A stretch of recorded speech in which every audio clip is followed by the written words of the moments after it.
Okay, this is your instructional video for chapters 5 through 9. I'm not sure we're going to have a video for all the chapters, but just to at least get you started. So you have about 50 pages in this deadline. You have this video as a resource, you have the text, you have the audio you can listen to, and you have your packet.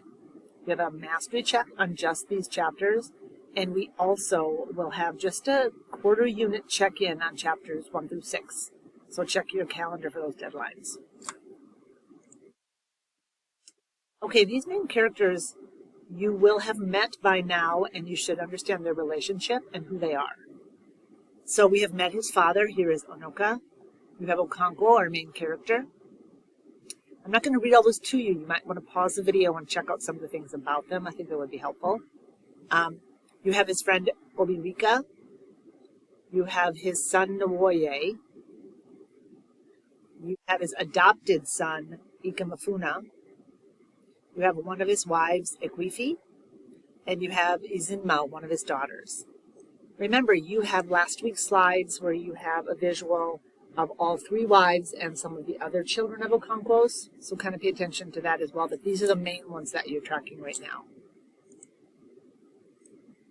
There's some African vocabulary that you should know that kind of keeps coming up, and remember, in the back of your book is a glossary that gives you those italic print, that squiggly print. Those are African words, and it'll give you a really nice, quick definition of that if you're not sure what it is. So make sure you understand the ogenji, the gong. Make sure you know who an oracle is. You have proverbs in your packet, and it's a super important way of them communicating, so make sure you understand that. Make sure you understand who the chi is. A kola nut, a reminder, it is given out as a sign of hospitality.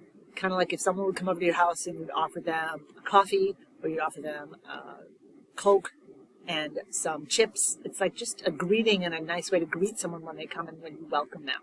There's also a couple other things in the packet about that. I want to make sure you read. You have a graphic and some information about the kola nut, And then you have Igwuwu, a masquerader who impersonates as one of the ancestral spirits of the village. I just took that definition from the back, but the Igwuwu is going to keep coming up, so you want to make sure you know who that is or what their role is. Setting purpose. Remember what I said in class about setting purpose? Helps you get through reading, especially if you're not crazy about it or don't know what's going on. So this is chapters 5, 6, 7, 8, and 9. So here are some things to keep in mind for your purpose for chapters 5, 6, and 7. So kind of review these maybe as you, or look at these before you start reading again. These slides will also be in Schoology.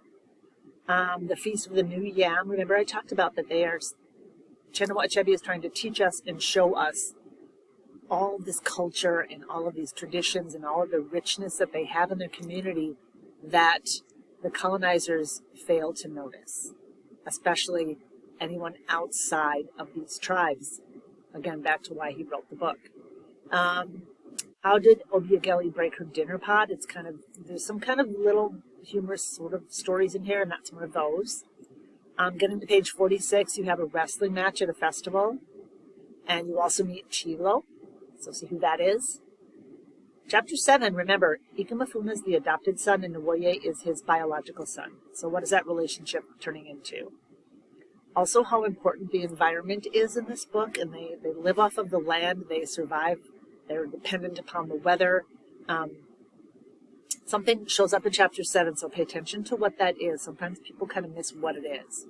And then, spoiler, something happens to Ikamafuna, so check out what that is. Then the last couple chapters, 8 and 9, again, review these maybe as you read and before you read. On page 63, chapter 8 starts out,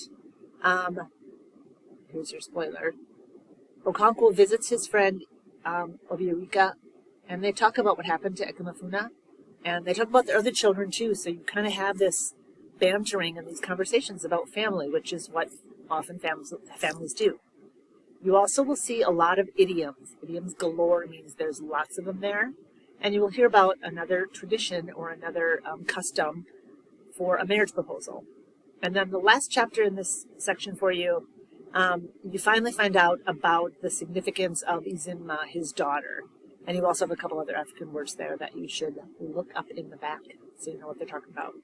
So you have Lots of little things going on. Use these to help you understand, and good luck.